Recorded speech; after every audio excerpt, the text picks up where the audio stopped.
from the south of Israel. This is Laser Brody with the Muna Hour. Now, in these weeks in Muna Hour, we're learning the book of Psalms. Tonight, with Hashem's loving help, we're learning Psalms 19, 20, and 21. Now, when an infantry squad is pinned down by enemy fire, it calls in either artillery support or air support. But sometimes during life, we all feel pinned down by some type of emergency. And the question is, who do we call in for emergency? Well, King David, he called in the Almighty. This was his battle plan. This was a personal plan. And this is our free choice. They could freely call out to whoever they want, but it depends where you get the proper results. Okay, so we start in Psalm 19. Psalm 19 is one of my favorite Psalms. Psalm 19 and Psalm 148, they both praise the heavens, the celestial bodies, and they praise Hashem's creations. And when you praise Hashem's creations, you literally attain control over all of creation. You become a partner of creation because this vitalizes creation. And so we see a person says, well, where's God? Open up your eyes. Look outside. King David says, come, join me in Psalm 19, and let's see where the Almighty is. You can't miss him. He's right out there, obvious. You see the perfect creation. Maybe if you've never seen an artist before, but if you've seen the artist painting and the artist style, or if you've seen a musician listen to the music, by looking at an artist's art or a musician's music or a sculptor's sculpture, you learn much about that artisan. When we look at creation, Rabbi Nachman teaches us that we learn much about the Creator by looking at creation. So a person can't say that he doesn't see the Creator, because in the first passage in Psalm 19, King David says, the second passage, the first passage, Lam Natsech Mizmor David. This is for the conductor, David's song of praise. David prepared for the Holy Temple and gives the conductor. The conductor is the head of the Levite orchestra, and they play this in 16 and 32 part harmony. It's unbelievable. If we would one time hear the singing of the Levites in the Holy Temple, that's it. That we would really miss the Holy Temple, miss Mashiach, and the full redemption we look forward to when we get all this back. Okay, so right away in the second passage in Psalm 19, King David reveals a big secret. Hashamayim mesaprim kvodel, umasi adav yagid rakia. The heavens declare God's glory, and the sky tells of his handiwork. If you go out to a place where there's no light pollution, a place where you can see the stars, maybe go out to the desert or go up to the mountains, and you can see the Milky Way, and you can see the constellations, and you follow them, and the order and the way that Hashem put each one of them in their proper order. It's amazing. It yells out Hashem's glory. And a person, this is what Isaiah the prophet says in the very first chapter. What's his complaint against the people? Amiloid banan. My people didn't open their eyes. They said, where's Hashem? They don't listen to Hashem. They don't feel Hashem in their lives because they don't open their eyes. All we have to do is we open our eyes and we can see Hashem everywhere. And in passage Gimel, he says, Yom Yom Oimer V'Laila Lale Chavedas. Each day expresses praise, and each night heightens awareness of Hashem. Let's say each new day. Ever seen a sun up, a sunrise? A sunrise, like maybe you live near a river and there's a misty sunrise and you see the sun rays coming through the mist and morning. It's so beautiful. So many different types of sunrises, whether you're living near the ocean or you live up in the mountains or you live in a valley. Everyone has its individual sunrise. And we see this is the day declaring the praise of Hashem. And each night, like you go out at night and you look at the sky and you listen to the quiet, all of a sudden, things are quiet because there's much less hustle and bustle, less traffic, and you can hear your thoughts. You can hear nature. You can hear the crickets. You can hear the song of the frogs. And this is the night. So the night heightens awareness of Hashem. So if you read Perek Shira, also written by King David, the Song of Creation, you see what each creation, how it praises Hashem. It's not just that the frogs are saying ribbit, ribbit. The frogs, they're praising Hashem. They're saying a passage, blessed is your name forever and ever. And this is something that we're only allowed to say on Yom Kippur. We can't say it. Otherwise, we whisper it. This is the words of the frog. And how everything person is aware. You develop spiritual awareness by just going outside night and looking at night. You develop spiritual awareness by looking at the day, looking at a new sunset, anything you want to look at the day. So we go to passage 4. We're in Psalm 19. Ein oimel ve'ein dvarim bli nishma kolam. There is no utterance nor words of doubt. Their voice is not heard. Here, in this world, among people, you hear a lot of atheism, a lot of agnosticism. You don't hear that in the creations. He says the voice, King David is saying that there's no such thing as a voice of atheism or agnosticism, because all of creation is declaring Hashem's glory. This way, in addition to Psalms, King David, he compiled Perek Shir, the Song of Creation, and King David went by, he was such unbelievable spiritual awareness. King David understood the language of the birds, the language of the plants. He could understand a language of a rock. And then think people, if they find it doubt, will know every creation on all 4 levels, the mineral, the plant, the animal, and the human, they all have their own level of soul. And each has some type of speech. It's not only vocal, but King David was on such a high level of spiritual awareness that he could hear this. He could hear this. He heard the Song of Creation. He heard how every creation praised Hashem. And this is what he says. And everything he heard in creation, he never heard any creation expressing one word of atheism or agnosticism, because every creation knows exactly who the creator is. The only creation that's not aware of the creator, who their creator is, that's human beings.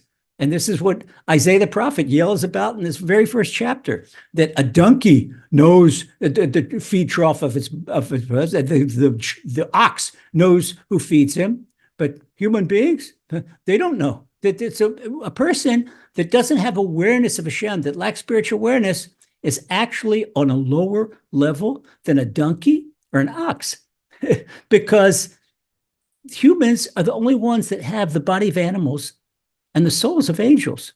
So when they don't activate that angelic soul, that divine soul, which is a tiny part of Hashem, we have each one of us a tiny part of Hashem inside of us, we don't activate that, and we let the divine soul be subjugated to the body, that the body is worse than animal, because an animal doesn't have a divine soul. Animal has a basic animal soul, nefesh, but he doesn't have ruach, and he doesn't have neshama. That's the divine soul. We have it, and to let it be trampled, it's like letting the queen being trampled by a chambermaid. It's not. You don't want to do that.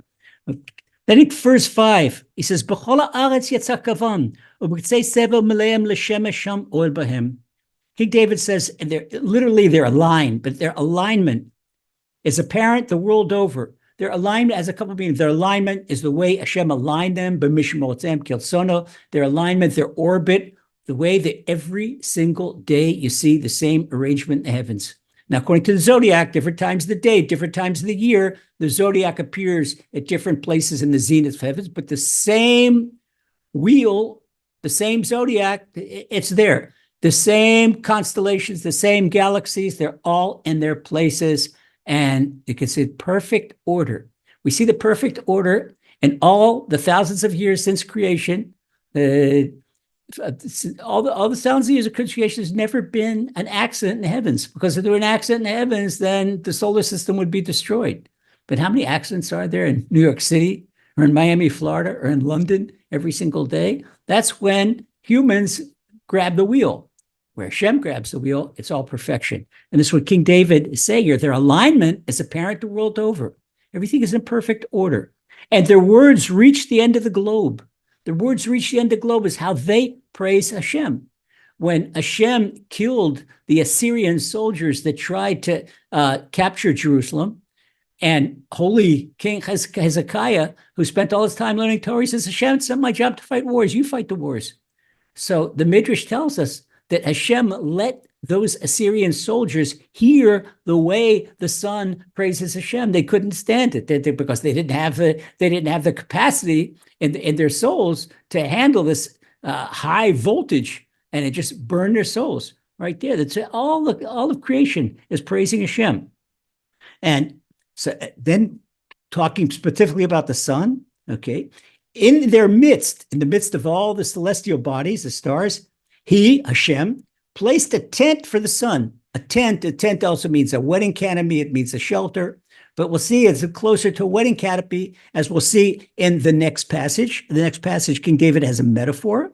He says, Vahu, he's talking about the sun. Vahu kechasan yatzeh mekubaso yasis kegibor lehutzorach. And the sun rises every morning like a groom emerging from his wedding canopy, full of energy and that. And rejoicing lo, a powerful warrior running his course. Just like you have an obstacle course, you have a warrior, special forces running the course, running his path in battle. The sun, he knows that he's got to begin in the east and go in the west, and he does it with joy, and he's serving Hashem, and he's doing exactly what Hashem wants to do. And the whole time, he is in his orbit from east in the morning, sunrise, to west and sundown, singing to Hashem. He's praising Hashem's name. So we go on to verse 7, and verse 7, still talking about the sun. King David says, Miktsei hashamayim motza'o utkofo al ktsotzam ve'ein nistar michamato. That the sun's point of origin is on one end of the heavens, back east, and its cycle is on the other end, to the west, and nothing is hidden from its heat. Nobody can hide from the sun.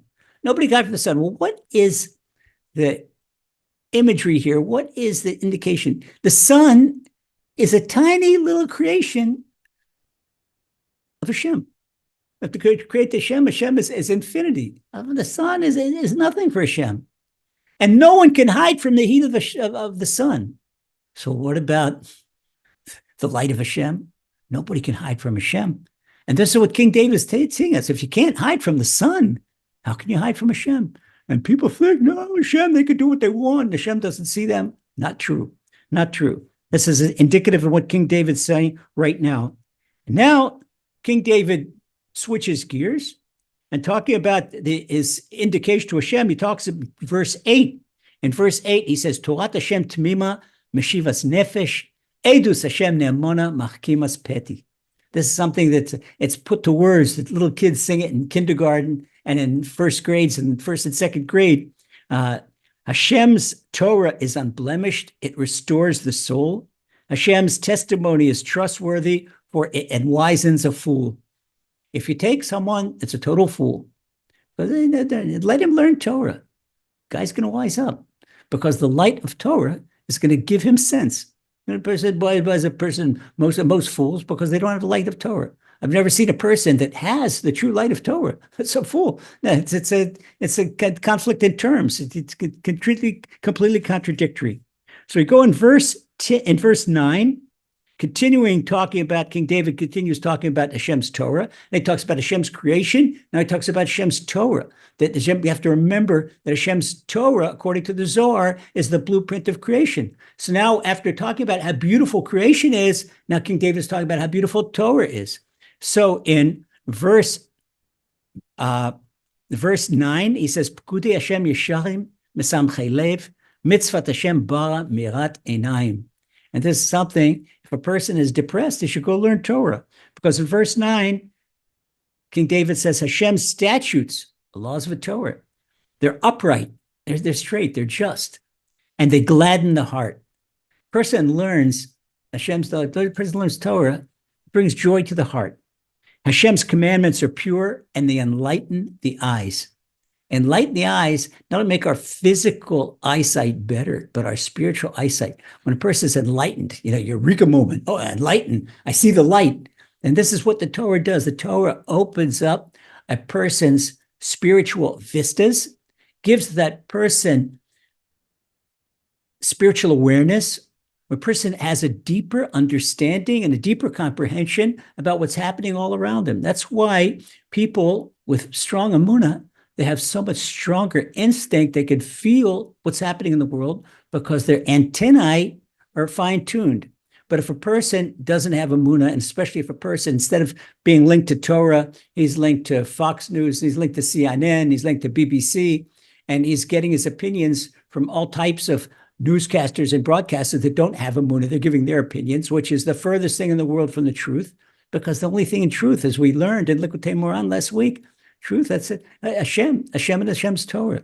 That's the truth. So in order to connect the truth, to understand what's really happening, this is King David is telling how to be connected to Hashem's Torah. So he goes on in verse 11. He says it's continuing on the praise of Torah. Hanechmadim mipaz mizahav umipaz rav umitukim midvash v'nofetzukim. If a person learns Torah, excuse me, I skipped at verse 10. We should be at verse 10 now. Yirat Hashem Torah omedet la'ad mishpatei Hashem emet tzadku yachdav. The awe of Hashem is lasting. Some people put the fear of Hashem. We say the awe of Hashem, it's higher than fear. It's such love that it, beyond fear. When you really love someone so much that you're afraid of causing them any anguish. This one really love Hashem. That's the awe of Hashem. And we look at the awe of Hashem and how Hashem is so good. Every single heartbeat, every single breath, every single cell differentiation, it's all from Hashem in magnificent divine direction. So we say Hashem, the awe of Hashem, it's pure and it lasts forever. Nobody can take that away from you. The judgments of Hashem are true and they're altogether just. If you want to find real tzedek, real justice in the world, you have to go to Hashem. So now we go on to verse 11. We're in Psalm 19, verse 11. Hanechmadim mizav mipazarav umituki midvash v'nofetzufim. We're talking about Hashem's Torah and Hashem's statutes, Hashem's laws, Hashem's mitzvahs. They are more appealing than gold, even more than fine gold, like absolutely purified gold with no impurities in it. They're sweeter than honey, even more than the nectar of honeycomb. If you know how honey is sweet, you know, the honeycomb, that is the sweetest part of the honey, and the nectar that's called the nofet suf, the suf, that in Hebrew, that it drops from the honeycomb. This is one of the descriptions of the manna, that's what it tastes like. And it's exquisite to the palate. And that's healthy also. Okay, so we go on to verse 12. And verse 12, Gam avdecha nizal b'hem b'shamam ekev rav. King David's talking about his love for Hashem's Torah, his love for Hashem's laws. And he says, truly, he's talking to Hashem, truly your servant has been carefully observing them. King David, in his unbelievable humility, he talks about himself in third person. He says, your servant. He says, not me, not I. No. You see, if you want to know that a person's have a barometer to how much a person is arrogant, see how many times a person in 1 minute says first person pronouns, I and me and I and me and I and me.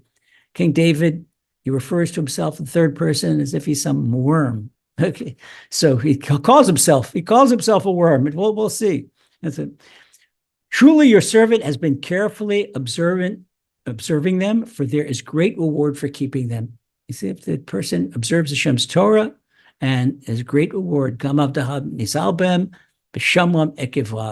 We go on to verse 13, and shkiot bi'avin mi'istorot nakeni. So King David says, who can perceive unwitting transgressions? He's so afraid of causing anything other than gratification to Hashem. So afraid of upsetting Hashem. This is more afraid of, he's not afraid of the axe or the bolt of lightning that will come down in heaven and strike him if he sins. No, he's afraid of causing anguish to his beloved Father in heaven.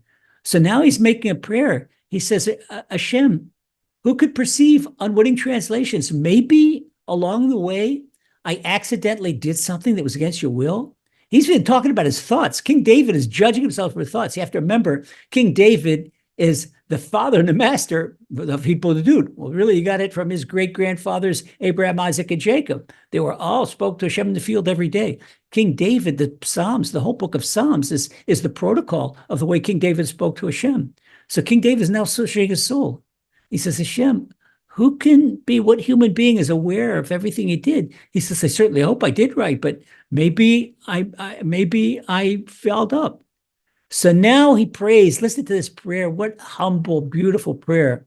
He says, cleanse me from faults that I'm not aware of. Okay.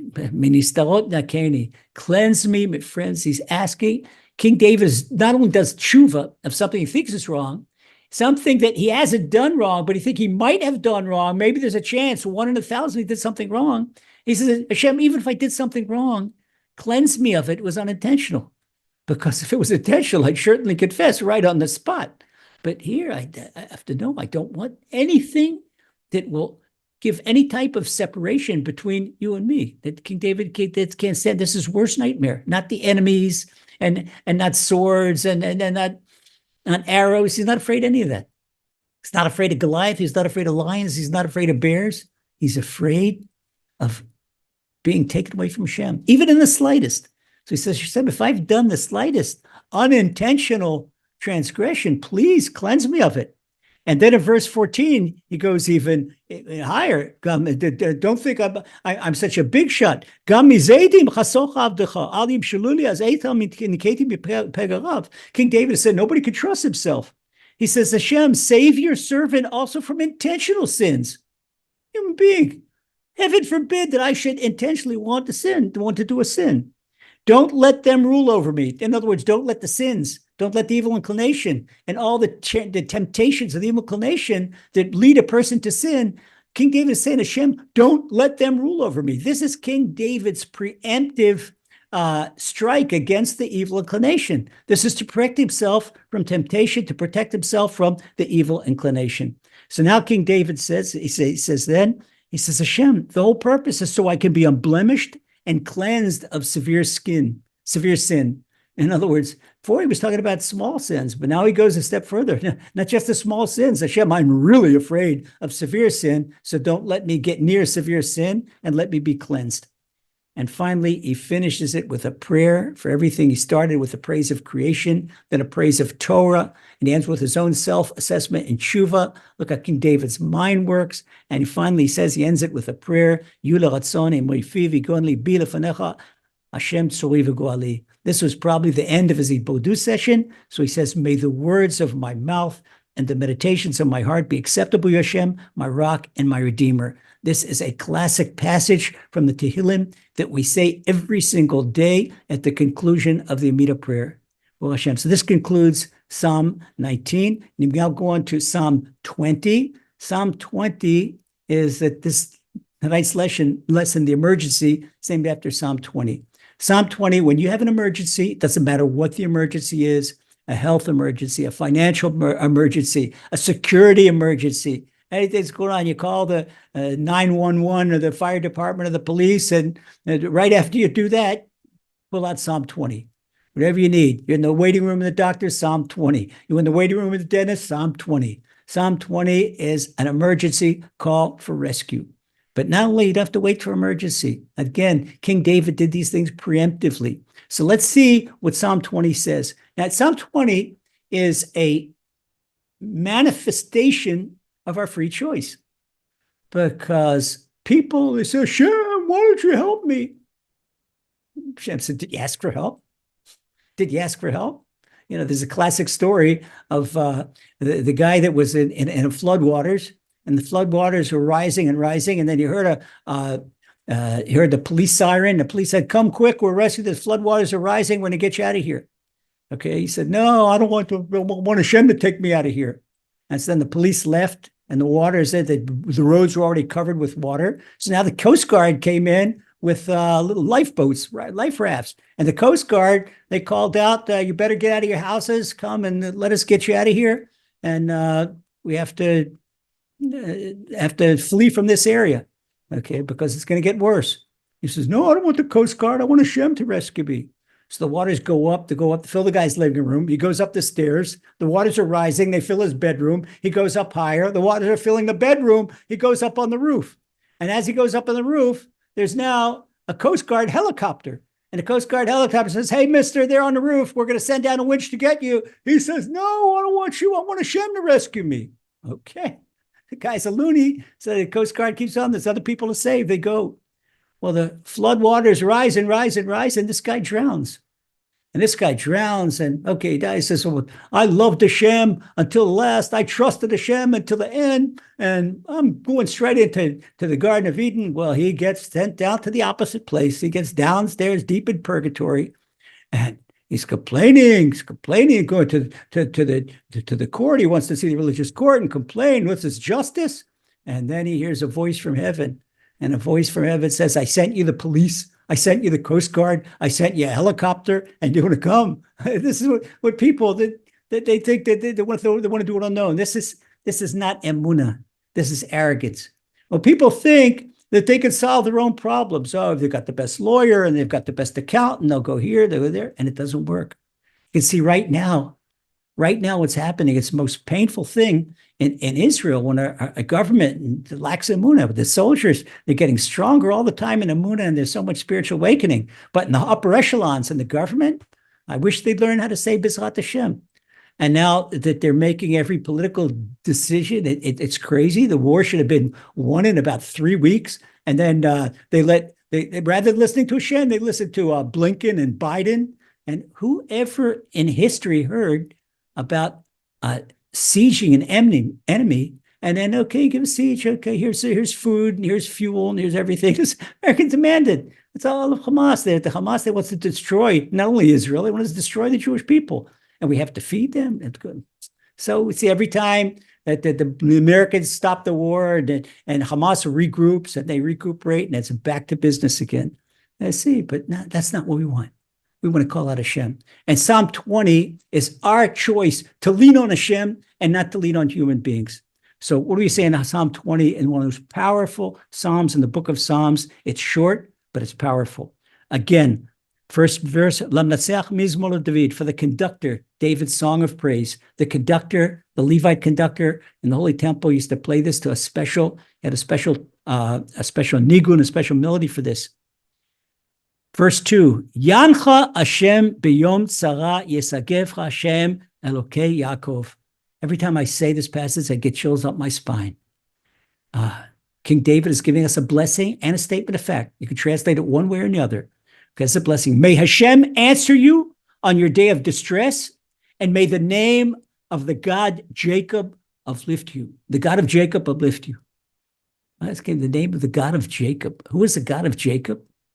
Jacob was pitted. Now you can understand what King David is referring to. Jacob wrestled an angel. The angel that Jacob wrestled was Esau's angel, and it was the evil inclination incarnate. He came in, assumed flesh, and Jacob wrestled him all night long. And the whole time, he's yelling out to Hashem. He says, Hashem, okay, so you gave me strength, but this is an angel. I can't defeat an angel. Hashem, you got to help me. Hashem, you got to help me. And it was all night long, until finally Jacob prevailed at daybreak. And he put a full Nelson. He put a big bear hug and a full Nelson on that angel. Angel couldn't go. And Jacob says, you want to be released? He says, I get out of here. I get out of here. It's daylight. I got to go back up. No, you're not going anywhere until you give me a blessing. And that's where the angel blessed him, Israel. He gave him the name Israel, which means you have wrestled with God. An angel of God, because even the evil inclination is an angel of God. So this is what King David is saying. I know that for you, my brother, I know that for you, my sister, this tribulation in your life is Esau's angel, and you think that you can't overcome, you can't prevail. You can't defeat this challenge.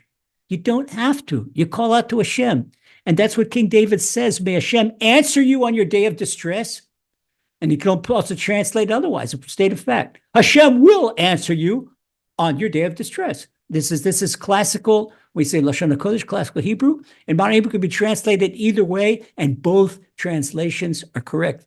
It's as a blessing and as a statement of fact, because Emunah teaches that what you lean on, that's what you're going to get. In other words, if a person leans on a wobbly reed, Hashem says, okay, see if the reed will help you, and the reed will break. And not only does reed break, but when reed breaks, it has these stickers. It doesn't break like a clean piece of hardwood. It breaks with splinters, and splinters go in a person's hand, and it injures a person's hand. Oh, but you lean on Hashem, that's fine. But there's a law in leaning on Hashem. Imagine that you want to lean on a wall. You can't lean on a wall if you're far away. To lean on the wall, you have to be close to the wall. So to lean on Hashem, you have to be close to Hashem, which means you talk to Hashem all the time. That's Emunah. Emunah is the gauge of how close a person is to Hashem. Whether the person has Emunah. And what's the gauge of Emunah? How much a person speaks to Hashem. You don't need a house of worship for that. They form in your own language wherever you are, what you are. And this is all the book of Psalms. Anyone could pick up a book of Psalms. So King David says right here on this salient verse 2, may Hashem answer you on your day of distress, and may the name of the God of Jacob uplift you. Yeah, you may be down for the 10 count, but Hashem's name, that's going to uplift you, and you're going to come out of it. Just put all your trust in Hashem, all your trust in Psalm 20, believe in Psalm 20, and it doesn't matter what the doctor says, that the oncologist could tell a guy that he's got 6 weeks to live. I've seen this time and time again, and I've seen just this week in Ashdod, a mother called me that her daughter is in labor, and she's in the hospital here in local Ashdod hospital, and the doctor said they got to do an operation. And the immediate operation, they cut it open because the baby's in breech position. I said, hold it. I said, tell the doctors that you'll give an answer in 60 minutes. I said, for the next 60 minutes, you and the whole family say Psalm 20 for your daughter. Psalm 20, because Hashem could turn that baby right around. That's exactly what Hashem did. 55 minutes were over. Baruch Hashem yishtabach shmo. Okay, this was, and the baby turned around and she had a natural birth. The doctors couldn't believe it. They said, "What is that? This is the power of Psalm 20. Psalm 20, when you think the game is lost, you think it's all over. Your financial life is over, your health life is over, everything. No, Psalm 20, you pick up Psalm 20, it really works. Now we go. This is the emergency psalm. So now, where is this going? King David says, you know where your help is going to come from? Right here. Even though we don't have today the Holy Temple, it's up in the sky, it's right over us. Hashem is waiting to bring it down again. So in verse 3, King David says, Yishlach ezracha mikodesh umitzion yisadeka. Hashem is not going to send help from Los Angeles and not get help from Joburg and not from Hong Kong. He says, may he is Hashem, may he send your help from the holy sanctuary, it's the holy temple in Jerusalem, and may he support you from Zion. In other words, your blessing is coming from Zion and Jerusalem. And King David is alluding to the holy temple. Even though it's not here, the spirit of the holy temple is here. It is with us. And we're waiting for Mashiach and for the holy temple to be in the flesh right here in land of Israel and Jerusalem. Okay. And now another blessing. King David is now blessing that your heart, that your prayers should be heard. It's a beautiful blessing. He says, may Hashem accept all your sacrifices. But in spoken English today, King David, what he means is, may Hashem remember all your prayers and accept them like a plump sacrificial offering. Why is he using the imagery of the Holy Temple? Our sages tell us that we don't have the Holy Temple, our prayers serve as sacrificial offering.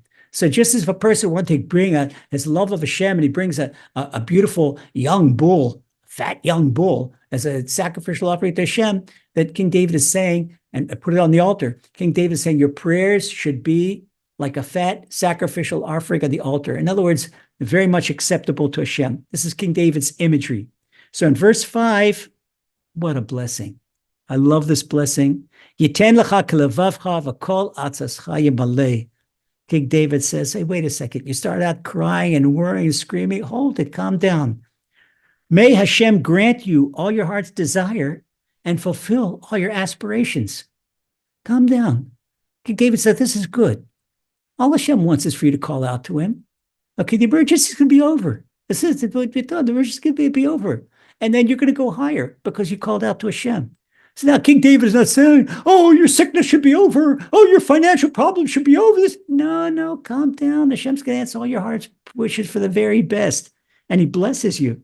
And in verse 6, he goes on, and this is a positivity. Can you imagine if King David were here today? This is the king of Israel, and he better than any psychologist, better than any psychotherapist. This is what we lack today. We have these politicians, and the politicians from the right. There's no difference between the politicians on the right, politicians on the left, from the center or up or down. It's the politicians we need. We need not a politician. We need the king of Israel. We need the anointed king with Emunah. And that's what we need, this Emunah. There's the only thing that there's a lack of, it's a lack of Emunah. But that's just what we need to fill that gap. And King David fills that gap for us. So he says, And verse 6, Ne'anana b'shuasecha, u'b'shem Elokeinu nidgol yamale Hashem kol mishalasecha. I love to use this blessing to bless people. King David said, hey, wait a second. The game is over. Your prayers have already been answered. Look at King David's taking those prayers. Your prayers have already been answered. Why? In verse 6, Hashem, we rejoice in your salvation, and we raise our flag in the name of God. You know, people, they go to a football game, University of Texas, University of Arizona, Razorbacks, or whatever they're called, their favorite football team. No, our flag says Hashem Echad. Our flag says Hashem is one. That's our flag. We raise our flag of Emunah. And this is what we're proud of. We raise our flag of Emunah. And this is, we're already dancing in salvation. You know why? Because we know Hashem has always answered our prayers in the past, and he's not going to break his habit in the future. He'll answer prayer in the future. And even if it looks like that Hashem's prayers, it would answer a person, pray to Hashem, Hashem, I want more children. Didn't get more children. But then every one of his children, right after the wedding, 9 months, the parents became grandparents. That if the prayers, if you yourself don't get the direct benefit of the prayers, it's a savings plan for your kids. So no prayer, there's no such thing that a prayer goes to waste. It all goes to the children, it all stays. And if a person doesn't have children, then your prayers go to correcting the earth. And you come up after 120 years, and they say, what you did all these wonderful things. They say, you know something? The state of Louisiana was supposed to be sunk underwater, just like it was back in Hurricane Katrina. But you see, there's this little guy in Louisiana called Eric John. And Eric John, he talks to Hashem and he prays to Hashem. He's a Munah guy. And Eric John goes up and he sees this after his 120 years on earth, and he sees this honor guards of angels. And he says, you know, who am I? I'm just a simple dude, you know, from down in Mardi Gras country. No, that whole state owes you their existence. They were supposed to go under the water, under the drink, bloop, bloop, just like New Orleans. No, that's it. Eric John, he's it. And this, every one of us, we have the power where we become, by saying these prayers, by saying these psalms, we become partners in creation because we sustain creation. Maybe creation are the people that are ruining creation, that they don't have the merit to stay alive, but now comes along. And like the Lubavitcher Rebbe used to say, one little spark of light chases away a lot of darkness. And one little candle in the light. That every word is another candle in the darkness. Every word of Psalms that you say is a candle in darkness. And this is something universal. It's like Emunah, it's universal. And that's why I so much love teaching the first Psalm, because it's all for all of humanity. There's nothing that's sectorial in the book of Psalms. It's for everybody. That's why he's the greatest bestseller in all times. So now we continue on to verse 7. King David said the prayers have already been answered. Ata yadati ki yoshia Hashem meshicho, yaneu mishmo kasho begvot yesha mino. King David had enemies on all sides. He had enemies within and without. He had domestic enemies. He had foreign enemies. He had everybody was at his throat. This is Mashiach. And as we learned in our introductory lesson to Psalms, King David is the general soul as Mashiach. And he also the all-inclusive suffering. Every bit of suffering that we all had, King David had it all. And that's why we all can relate to King David's Psalms. So in verse 7, he says, now I know that Hashem has rescued his anointed one. King David, he hasn't seen the rescue yet. He's not home free, but he already knows. He's so confident. He has such bitochen, such confidence, such trust in Hashem. He says, now I know. Not even saying, he's encouraged himself. And as he's talking, he started out with yelling emergency. And as he's talking, he's thinking about Hashem. And that's not emergency, because Hashem's with me. Hashem's, wait a second, David, hold it, calm down. I hear your prayers. I'm with you, David. I'm with you. He feels that Hashem's with him. Now I know that Hashem is with him. Now I know that salvation's on the way. And Hashem has rescued his anointed one. Again, King David is talking about himself in third person. That's me, the great king of Israel, like the politicians say, you know, hey, I'm the prime minister. No, you're not, sir. King David talks about himself in third person. Hashem's anointed one. Oh, who's that? You know, who did Samuel the prophet anoint? King David. Okay, that's King. Okay, it's King David. So I'm not going to publicize myself. I'm publicizing Hashem. Everything he does is all for Hashem's glory, nothing for himself. He takes nothing from himself. Anybody know any politician like that? Have you seen anybody in the U.S. presidential primaries that says, "Oh, I'm going to do this and I'm going to do that when I become president." Not King David. It's all Hashem. It's all Hashem. So now he says, he continues in verse 7, he will answer me from his holy heavens. Hashem is going to go from his heavenly throne. That's where he's going to answer me. His right hand is the might of salvation. The right hand is also the hand of compassion. Right is the compassionate side. Left is the side of stern judgment. But Hashem's salvation from might, that's going to come from his right hand. That's a sign of compassion. He's going to use that hand of compassion with whatever might it takes to rescue me and to pull me out of trouble. And that's my emergency call. And that's why my emergency call has got to be to Hashem. So now he explains why. Classic verse. In verse 8, Eile berechef, ve'eile besusim, v'anachnu b'shem Hashem Elokeinu nazkir. Some trust in chariots, some in horses, but we call out in the name of Hashem our God. So we can say this in modern day terms. Some trust in their tanks, some trust in their nuclear weapons, some trust in their supersonic aircraft. We call out to Hashem. This is our choice, and we know. And you can see this right now. Hashem is showing that to the people of Israel right now. Right now, I don't think there is a more sophisticated weaponry army than Israel. Israel's got very sophisticated weaponry. Israel has been for 103 days at war with Hamas. Hamas, a terrorist group. And all the sophisticated weaponry, they haven't prevented. Hamas hasn't lifted white flag. As far, yeah, the message yesterday and 4 days ago, there were bombing attacks right here in Ashdod and in Netivot and in Sderot. To see, how can they, where do they get the power? Where do they get the power? Hashem gives them the power. Hashem gives the power until our country, until we learn to trust Hashem, learn to call out Hashem and not calling out to the Americans, give us more weapons. That's not doing it. That's not cutting it. And anybody with slightest bit of spiritual eyes just open up their eyes and see what I'm saying is very politically unpopular. And I say this, I don't even bother wasting my breath in public. I say this in Emunah hour because we're all on the same page with Emunah. But if I would say this on the radio, on the news, the way that they're yelling and screaming bloody murder, talk about Hashem. Yesterday, someone spoke about political popularity. It's the same in Israel as there's the Israeli version of political correctness, just like in UK, just like in America, just like in Canada. At the Nova Party on October 7th, Gaza, they were dancing all night on Shabbat, on Simchat Torah. And they were dancing in front of a statue of Buddha. This is idolatry. It's such an abomination in the land of Israel. And you see what happened. It did create a massacre. So some religious commentator, he mentioned that maybe that there was some type of element of punishment because they were dancing in front of a graven image, a statue, and idolatry, and a Buddha, and that's all, idolatry. Well, did the news come down on him? Did all they, he's got no sensitivity, to the victims. He was just saying something that's true according to Torah. But you can't say, you say this on the outside. Oh, political, the martyrs, yeah, they became martyrs. But Hashem is so loving. I think they were dancing in front of statues, idolatry statues, and turned them into martyrs and now bringing them up to heaven.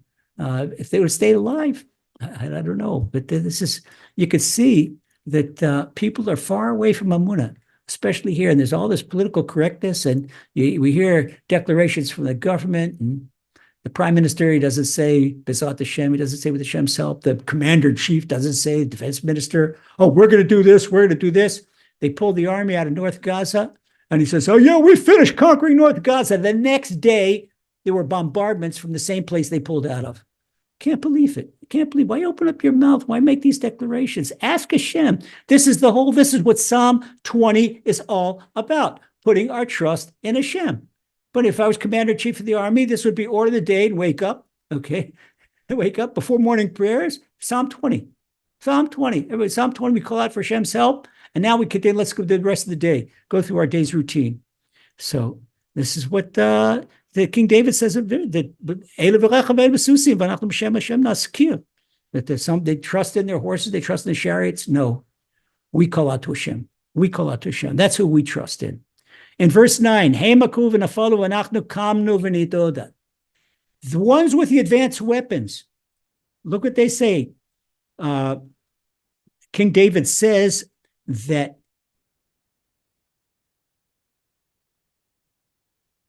they have collapsed and fell, but we arose and prevailed. In other words, those that trust in the weapons, they fall down. Those who trust in the advanced armaments, they fall down. And those of us, we trust in Hashem, and we don't necessarily have weapons, and we prevail. Where'd that happen? Sure, we lost 6 billion people in the Holocaust. Yeah, that's true. But when the smoke cleared, there's no more Nazis and no more Mussolini, and the Jewish people keep on going. We're still here. We didn't have weapons. The Nazis, they had all these fancy weapons, and the Japanese, all these fancy weapons. And, that's it. We're still here. And you look at all the tyrants, they come and they go. Oh, yeah, there are pogroms, and there's inquisitions, and there's all kinds of persecutions, but that's a part of the exile. That's part tomorrow night on Likutei Moharan, we're learning Torah 7, and we'll be seeing how the exile is all the result of a lack of emunah. That'll be tomorrow night. Tomorrow's night's lesson in Likutei Moharan. But this is they fall down. The ones that trust in their military might, they fall down, and they translate Psalms. We'll get to that in Psalm 34. That the meek inherit the earth. It's not the meek inherit the earth. It's the humble inherit the earth. That the humble people that don't trust 22-inch biceps, they don't trust their weapons, and they don't walk around with rifles, and they don't walk around with firearms, and they got Hashem. What I need a firearm for? Okay, they walk around with Hashem. Okay, and then in the final verse 10, King David says, Hashem Hoshia Hamelech Ya'anenu B'Yom Kolenu. It's a famous passage that appears many places in our literature. Hashem save us. The king will answer us on the day we call. Statement of fact. King David says, not maybe, not might, may Hashem. Before he made it in language of blessing. Now we stand statement of fact. The king will answer on the day we call. Okay, now we continue on to Psalm 21. Psalm 21 is talking about, we talk about Psalm 20, calling out to Hashem. Psalm 21 talks about the virtue of trusting in Hashem, and especially the virtue of a national leader that trusts in Hashem. Wow, in Psalm 21, I'd say in the White House and in the Prime Minister's residence and in Buckingham Palace, you got to tell everybody, say all these leaders to say Psalm 21. If they did, we'd be in so much better place. So much better place. Again, this is a 3 times for the conductor. Lamnatseach Mizmor David. These are 3 psalms in a row that King David prepared for the conductor of the Holy Temple, the Levite orchestra in the Holy Temple. For the conductor to sing the office of praise. Verse 2, Hashem bazcha yismach melech b'shvascha ma yagel me'od. Hashem, your king, the king rejoices in your might. Who's the king? Usually a king at a state. Oh, he's the big man. He's the final address. Nuh-uh. King David again talks about himself in 3rd person. He says, the king, talking about himself, rejoices in your might and is overjoyed in your salvation. What makes him happy? Now I'm going to do this, now I'm going to do that. Like the defense minister said, we cleaned out the north of Gaza, and they've been with the timetable, and the commander-in-chief says we're going to do this, do that. Nothing. It all turns right back like a boomerang. King David says, no. What makes him happy is not the might of his right hand. Heaven forbid. It's Hashem's salvation. It's Hashem's might. This is what makes King David happy. This is what he rejoices in. In verse 3, Tavat libo natatalo. Look what happens to a national leader that trusts in Hashem. You have granted him his heart's wishes, and you have not denied him the request of his lips. Continuing on, and what we learned in Psalm 20, King David says, everything I've asked for, you've given me, and then much more. Because he goes on in verse 4, and he says something even more. He says, Wow, Hashem, even before he asks, again, he's talking about himself. This is biographical, but he's talking about himself in 3rd person, and we can all relate to this. He's talking about himself even before he asked, the king of Israel, King David, you have preceded him with blessings of goodness. Hashem, you've dropped on me goodness even before I asked for it. I wanted to ask for it, and I got it before I asked for it. And this is what that Hashem says, open up your mouth and I'll fill it up. I'll fill it up. You got to open up your mouth and I'll fill it up. I'll pour it in. If you want fine wine, give Hashem a goblet to pour fine wine. So he says, even before he asks, Hashem is pursuing with blessings of goodness. You have placed a crown of fine gold on his head. In other words, Hashem not even crowned him king. And this is Hashem crowning every one of us. Crowning every one of his children are crowned because you have to understand, if you don't feel like the crown prince or the crown princess, something's wrong, because that's who you are. You're Hashem's only child. You're the crown prince and you're the crown princess. There's no such thing as a prince or a princess that's denied access to the king because the king is their father. This is what we're talking about till we're blue in the face. So Hashem is waiting for every one of us to say these psalms and to call out his name. And Hashem, even before we ask for it, he'll fill us up with blessings. And what does King David say? He says, Chayim sha'al mimcha, v'natat lo och yamayim olam va'ed. In other words, King David said, he asked for basic life. King David continues talking about himself in third person. He won't say King David, won't say I or me. He says, because the I or me is referring to Hashem, Anochi, that's Hashem. I am the Lord your God. That's why King David doesn't use that. That's for God. The word I, that's for the word God. So he's worried about third person. He says, he requested life from you, Hashem. Now, look, King David says, I asked Hashem, let me live, give me life. What does Hashem do? You give me length of days and eternity. Not only did you give me life, you give me a world to come. You give me a place that for forever and ever and ever and ever. Wow. Wow. Person asks for this world. King David knows that this world is not a snap of the fingers in the context of posterity. And not only did Hashem give him life in this world, Hashem gave him life in the next world. And it's so beautiful. So now King David praises Hashem. And he says in verse 6, says Hashem in verse 6, he says, Gadol kvodo b'shuasecha, hod v'adal tashve alecha. Hashem, great is his glory, the glory of the king. He's talking about himself. What makes the king great? By virtue of your salvation. King David says, everybody could see that I was a loser. I was an underdog. And now I'm top dog. From an underdog becomes top dog. So what made me from underdog to top dog? Your salvation, Hashem. It's all you. It's not me. And this is what people are, hey, what happened to King David? He was a runt. He was kicked out of his father's house. And now he's king of Israel? Hey, who brought that on? His father-in-law, King Saul, tried to kill him. Hey, now he's king of Israel. Who brought that on? That's Hashem's salvation. Everything in a king's life. King David's victory over his enemies. King David was a captive of war in Philistine, but the king of God, he got out and he prevailed over them. Who did that? That's Hashem. He says, great. That Hashem, King David attributes all his glory to Hashem's salvation. You bestow him with majesty and splendor. He said, Hashem, you put on your king. It's King David talks about it. This is really mind-blowing humility. You read the way he talks about himself. Bestow him and him and him. Like somebody's talking about some insignificant little person. But then he becomes great because of Hashem. And then he says in verse 7, not finished.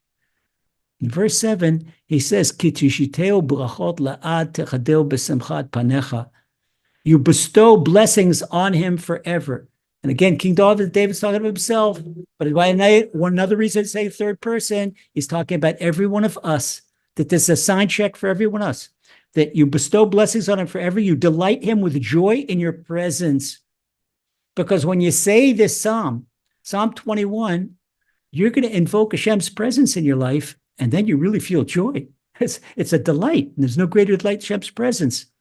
Now he talks about himself in verse 8, and he says, Ki hamelech boteach b'Hashem uv'chesed elyon bal yimot. He wants to do a sanctification of Hashem's name. King David says, no, I'm not a simple person anymore. I'm the king. And he says, for the king trusts in Hashem and in supreme compassion, so he'll never falter. I state the fact. This one makes me strong as a king. Can you imagine? Wow. What I love to hear from Jerusalem, a special news broadcast, an announcement from Bibi Netanyahu announcement from Commander-in-Chief Hershey Levy, an announcement from the Minister of Defense, Yoav Gallant, and they say together Psalm 21, and they say verse 8, for the ministers, the king, the prime minister trusts in supreme compassion, so we will never falter. Wow, that's victory. That's victory in another half hour, maybe an hour. Okay, tomorrow morning, war's over. They would do that. They would do that. Nobody's going to listen to me, but I say they get together, government together, and make a national broadcast, say Psalm 21, and if you can't say Psalm 20, you don't have patience, just say this one, verse 8. And then verse 9, how can it be so sure? How can King David be so sure of victory? Look what happens in verse 9. King David said, not my arms, I'm calling out to Hashem. He's still continuing on verse 20, the emergency, and he says, the blow of your hand, Hashem, is going to reach all of your enemies. Doesn't matter if they're underground tunnels, lower than the London Metro. Doesn't matter where they are, and doesn't matter if they surround themselves with the captives and they've got human shields. Hashem is going to reach the enemies. The blow of your hand will reach all your enemies. Your right hand will find those who hate you. The enemies of Hashem, your right hand is going to find them. Right hand means Hashem's might. And that's why King David says that the victory's on the way. All we have to do is to trust Hashem.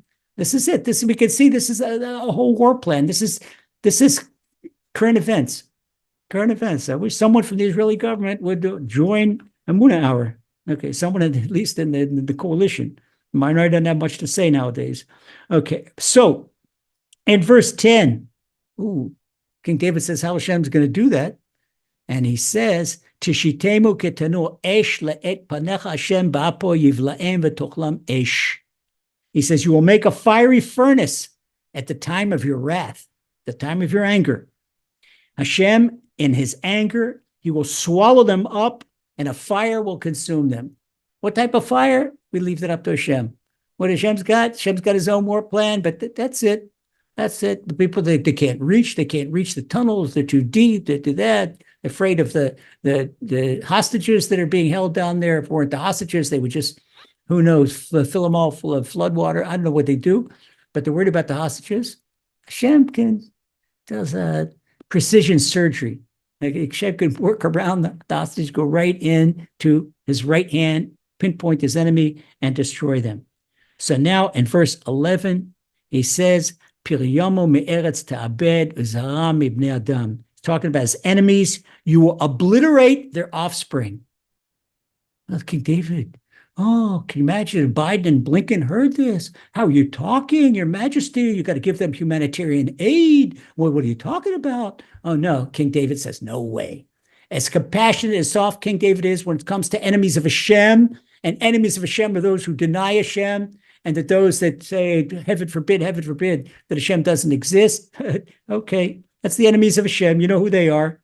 And the ones that transport Torah, what the Torah calls abominations, they say this is propriety. And as someone, if you're a homophobe or thisophobe or thatophobe, but my Torah says that's an abomination. No, this is proper. And I had to understand that there's a third gender. I heard somebody that the guy asked me this question this week. He says, Rabbi, my daughter came home. I don't know what to call it. She says, I'm supposed to call her boyfriend, I think he's a boy, because he's got a boy's name, supposed to they. I can't call him a he because he gets insulted. He says, what do you mean a they? He says, not a he, not a she. He has the right to define his own gender. What are you talking about? What kind of garbage? And this is mainstream USA in education, where they can change sex. Abomination. Okay, so what does King David says? He says, all these people, you will obliterate them from the face of the earth and their progeny from humanity. Well, that's a no-brainer, because the ones that change sex, they're not fertile. There's no fertility, so they're not going to have a next generation. And the ones that don't have proper proper marriage and husband and wife, they're not going to have offspring. So it's King David's making a statement of fact, of prophecy, that there's not going to be a next generation. There's no such thing as a second generation of the, what do they call themselves, whatever they call themselves. I don't want to repeat it. We're talking about Amunah. But I don't want to give them an audience. But that's what King David is talking about. He's talking about their offspring, and that's the enemies of Hashem, will be obliterated from the face of the earth. They're progeny for humanity. And why? Because in verse 12, for they plotted evil against you. They contrived a scheme that they could not implement. They plan that they're going to convert the whole world to think like that, but they don't understand. They don't want the world.